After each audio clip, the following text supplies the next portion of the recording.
زه به دې جیل کې وم نو یو مذهبي پارټۍ والا راله او زه ځانه کمرې ته وغوښتم نو ما ته یې دعوت راکړ چې ته زموږ پارټۍ ته راشه نو موږ به دې د جیل نه وباسو.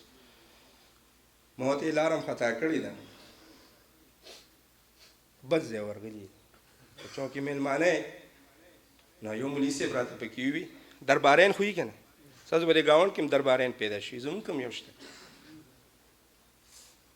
پېژنئ درباریان هر چا ته چې دا هم ټیک دی او دا هم غلطه نه وایي، یو خو به غلطه وایي که نه دا وایي دیم صحیح دی او دیم غلطه خبره نه کوي. دغې ته څه وایي درباري، الله هم د درباري ملاتوم نه مونږ وساتي. نو هغه مولوي صاحب راته پکې وایي خیر دی استخاره خو وکړه که نه لکه مې دا شی د استخارې نه دی. بهرحال ما وبه کم خو ګوره که استخاره کم طرف ته لاړه نو ته به هم راسره ځې. چې سوچ یې کوو دا سوچ د ده د باطلتوب نشاني وه، خو چونکې مجمع ډېره غټه وه نو ما ته وي ټیک ده ما په استخاره وکړه. نو خوب مې وکتل نو په خوب کې ما 2 کمیسونه اغوستي، یو سپین کمیس دی یو شین کمیس دی. نو هغه سپین ډېر پړقېږي او عطر پرې لګېږي، د شین نه ډېر سپا بوی دی.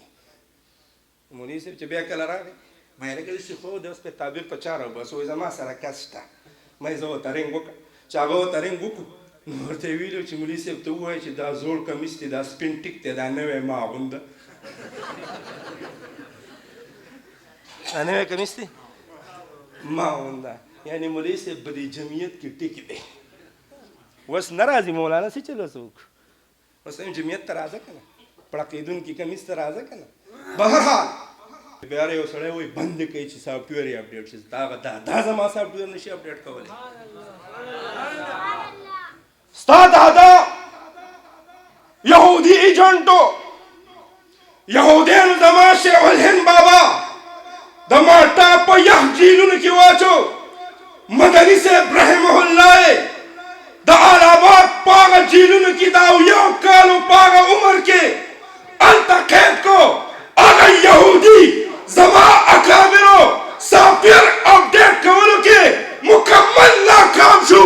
نن که په پاکستان کې د هغه یهودیانو د ایجنټ ګورنمنټ دی په کیپي کې هغه د یهودیانو ایجنټانو ګورنمنټ دی.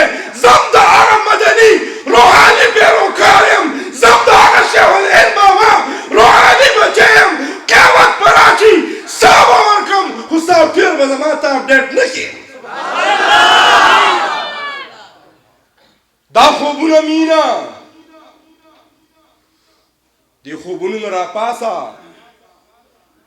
زما تربیت زما نشونما دا په مدارسو کې شوې ده. الحمدلله زما نسبت د علماء دیوبند سره دی. او علماء دیوبند د دنیا په مخ باندې هغه خلک دي چې الله قبول کړي دي.